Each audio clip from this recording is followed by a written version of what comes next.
साहबंदगी साहबंदगी साहबंदगी। आज मैं ऐसे ढोंगी साधुओं के विषय में बताने जा रहा हूं जो वेशभूषा साधु का रखते हैं लेकिन उनके कर्म साधु के नहीं होते, जिनके वजह से सच्चे साधु संतों का भी अपमान होता है। इसी संबंधित आप बीती एक कहानी बताता हूँ। ठंडी की रात थी। मेरे गुरु जी के यहाँ साहवा कुटी पर सत्संग हो रहा था। मैं भी अपने बड़े भाई साहब के लड़के राजेश्वर को साथ लेकर साहवा पहुंचा। उस समय सभी संत महात्मा भोजन करने बैठे हुए थे। मैं राजेश्वर से कहा, हम लोगों को भी इसमें सहयोग करना चाहिए। इतना सुनते ही राजेश्वर पत्तल लेकर संत महात्मा के सामने रखने लगे। मैं भी पूड़ी व सब्जी देने लगा। थोड़ी देर बाद देखा तो राजेश्वर किनारे चुपचाप खड़े थे। मैं कहा, अरे वहां पर क्यों खड़े हैं, इसमें सहयोग करें। राजेश्वर मुझे पास बुलाकर मेरे कान में धीरे से कहे, एक महात्मा हमको मना कर दिए हैं, कह रहे थे कि आप कंठीधारी नहीं हैं, इसलिए मैं किनारे खड़ा हूं। मैं बोला, ठीक है, कोई बात नहीं। वैसे कंठी तो मैं भी नहीं पढ़ना था। मैं अंदर ही अंदर सोचने लगा कि इस महात्मा को कंठी का मतलब समझाना चाहिए। सभी संत महात्मा को खाना खिलाने के बाद मैं सत्संग के पंडाल में जाकर आग के पास बैठ गया, जहाँ पर कुछ संत महात्मा बैठे हुए। कुछ देर के बाद एक महात्मा जी चीलम तैयार करके पीने लगे और बगल वाले महात्मा को पीने के लिए दे दिए। वह महात्मा पीकर तीसरे महात्मा को दे दिए। उनके बाद बगल में मैं बैठा था। वह महात्मा जी मेरे तरफ चीलम को बढ़ाते हुए बोले, लो बच्चा, शंकर जी का प्रसाद है। मैं बोला, बाबा मैं नहीं पीता, और वहां से उठकर दूसरी जगह जाकर बैठ गया। वहां भी महात्मा लोग गांजा भाग का सेवन कर रहे थे। मैं वहां से उठकर पांडाल में मंच के पास जाकर बैठ गया। संयोग से उस समय वही कंठीधारी महात्मा सत्संग सुना रहे थे जो राजेश्वर को मना किए थे। प्रसंग में बोल रहे थे कि अपनी सासू का पति मर गया हो तो बहू को वह डोली में से नहीं उतारती, इसको अशुभ माना जाता है। उस समय एहवाज सासू को खोजा जाता है जिसके मांग में सिंदूर हो, भले ही वह बच्चलन क्यों न हो। यह सुनते ही मैं खड़ा होकर उस कंठीधारी महात्मा से निवेदन किया, साहब मुझे कृपा करके यह समझाइए कि जिस सासू के मांग में सिंदूर नहीं है फिर भी वह सुविचारी है, और जिस सासू के मांग में सिंदूर है लेकिन वह कुविचारी है, तो दुल्हन को डोली में से किसका उतारना शुभ होगा। कंठीधारी महात्मा मुझे फटकारते हुए बोले, मैं जानता हूं कि आप मांटेसरी स्कूल के मास्टर हैं। बच्चों को पढ़ाते पढ़ाते आपकी बुद्धि भी बच्चों जैसी हो गई है। मेरे बगल में एक महात्मा जी बैठे हुए थे। मेरे ऊपर वह भी नाराज हो गया। मैं क्षमा मांगते हुए अपनी जगह पर बैठ गया। कुछ देर के बाद कंठीधारी महात्मा जी अपने वचनों को विराम देते हुए मुझसे बोले, अब आप मंच पर आइए और 10 मिनट अपनी बात रखिए। मैं उन महात्मा से निवेदन करते हुए कहा कि मैं तो अपनी जानकारी के लिए आपसे पूछा, लेकिन मेरी बात आपको खराब लग गई। मुझे क्षमा करें, मुझे मंच पर न बुलाएं।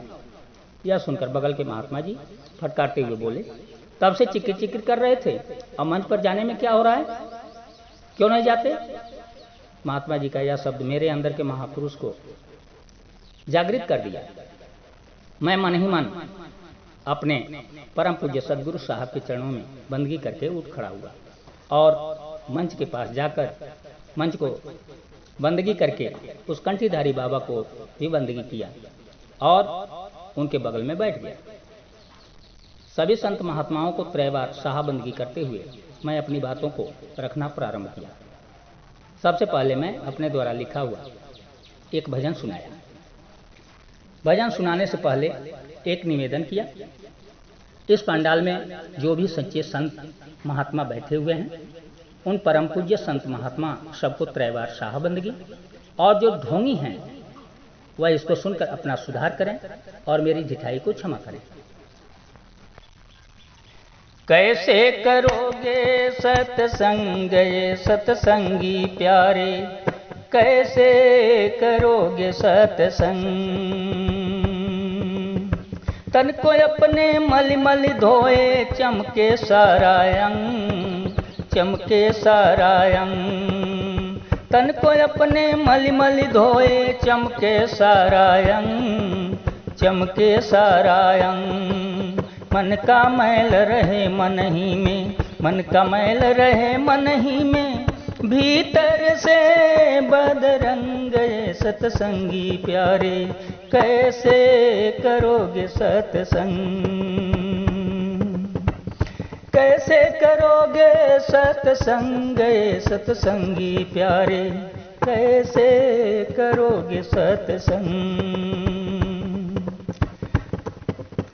दाढ़ी मूछ जटा के रख के झूठे करें पखंड, झूठे करें पखंड। दाढ़ी मूछ जटा के रख के झूठे करें पखंड, झूठे करें पखंड। साधु संत का नाम हंसाम, साधु संत का नाम हंसामे, ये कलयुग के संत सत्संगी प्यारे, कैसे करोगे सत्संग, कैसे करोगे सत्संग सत्संगी प्यारे, कैसे करोगे सत्संग। गांजा भांग तमाकू चीलम बीड़ी रखें संग, बीड़ी रखें संग। गांजा भांग तमाकू चीलम बीड़ी रखें संग, बीड़ी रखें संग। अगल बगल में बांटन लागे, अगल बगल में बांटन लागे, यहीं सिखाते ढंग सत्संगी प्यारे, कैसे करोगे सत्संग,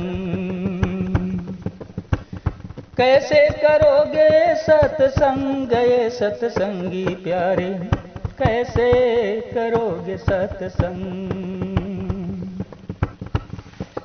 गांजा पीकर ताजा हो गए फैला में दुर्गंध, फैला में दुर्गंध। गांजा पीकर ताजा हो गए फैला में दुर्गंध, फैला में दुर्गंध। आसन मारी मंच पर बैठे, आसन मारी मंच पर बैठे, मन में भरा घमंड सत्संगी प्यारे, कैसे करोगे सत्संग,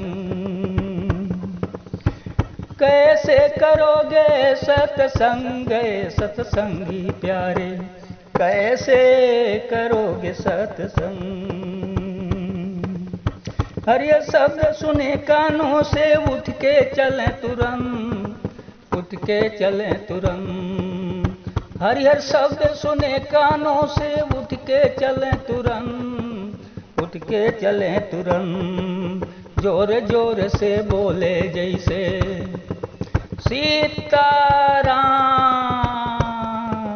जोर जोर से बोले जैसे बहिरा है भगवंत सत्संगी प्यारे, कैसे करोगे सत्संग,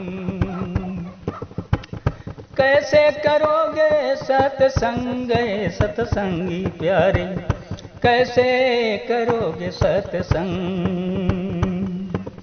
लाख जतन बबुला को कर लो कभी न होगा हम, कभी न होगा हम।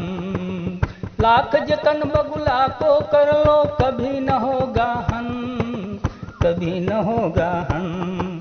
कुलबोरन गुरुदेव शरण में, कुलबोरन गुरुदेव शरण में, कठिन है सत का संग सत्संगी प्यारे, कैसे करोगे सत्संग, कैसे करोगे सत्संग सत्संगी प्यारे, कैसे करोगे सत्संग। यह भजन सुनकर वह कंठीधारी महात्मा मेरे जंघे को दबाकर कहने लगे, बस बहुत हो गया, रहने दीजिए। इसके बाद में कहा, मेरे गले में कोई कंठी नहीं है, लेकिन फिर भी मैं हर गलतियों तथा किसी प्रकार के नशे से खुद को बचाता हूँ।